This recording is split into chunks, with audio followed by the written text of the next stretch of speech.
പാലക്കാട് നഗരസഭ ഹരിക്കാരത്തെരുവിൽ കാമാക്ഷിയമ്മൻ കോവിലിന് സമീപം മാസങ്ങളായി പൈപ്പ് പൊട്ടി കുടിവെള്ളം പാഴാകുന്നു.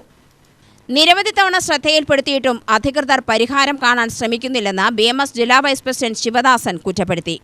പാലക്കാട് നഗരസഭയുള്ള 43-ാം വാർഡിലെ ഹരിക്കാര എസ്റ്റേറ്റിലുള്ള പൈപ്പ് പൊട്ടി മാസങ്ങളോളമായിട്ടും വെള്ളം ഡിച്ചിലൂടെ വേസ്റ്റായി പോവുകയാണ്.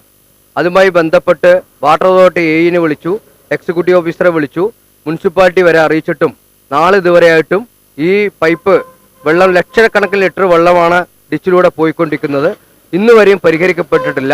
വേണ്ട അധികാരികളെ മുഴുവൻ അറിയിച്ച സമയത്ത് അവർ പറയുന്നത്, വാട്ടർ അതോറിറ്റി പറയുന്നു PW അനുമതി തന്നിട്ടില്ല റോഡ് വെട്ടിപ്പൊളിക്കാൻ.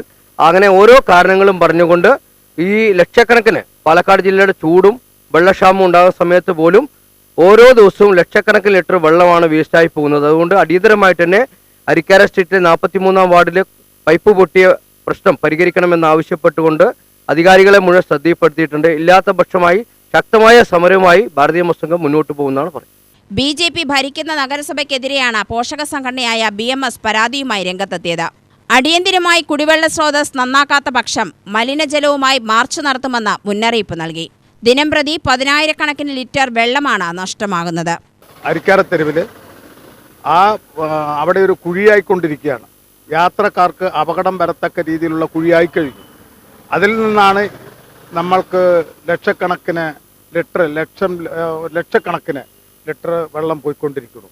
ഇത് ഉടനെ നിർത്തലാക്കുക, അതിന് വേണ്ട പരിഹാരം കണ്ടില്ലെങ്കിൽ ഭാരതീയ മസ്ദൂർ സംഘം പലതവണ വാട്ടർ അതോറിറ്റിക്കും ബന്ധപ്പെട്ട ആൾക്കാർക്കുമെല്ലാം അറിയിച്ചിട്ടും അവരുടെ ശ്രദ്ധ ഇങ്ങോട്ട് തിരിയാത്തത് കൊണ്ട് എത്രയും പെട്ടെന്ന് പ്രശ്നം പരിഹരിച്ചില്ലെങ്കിൽ ഭാരതീയ മസ്ദൂർ സംഘം പാലക്കാട് മേഖലാ കമ്മിറ്റി അതിശക്തമായി സമരവുമായിട്ട് ബന്ധപ്പെട്ട ഓഫീസുകളിലേക്ക് ഞങ്ങൾ മാർച്ച് ചെയ്യുമെന്ന് അറിയിച്ചുകൊള്ളു. UTV news Palakkad.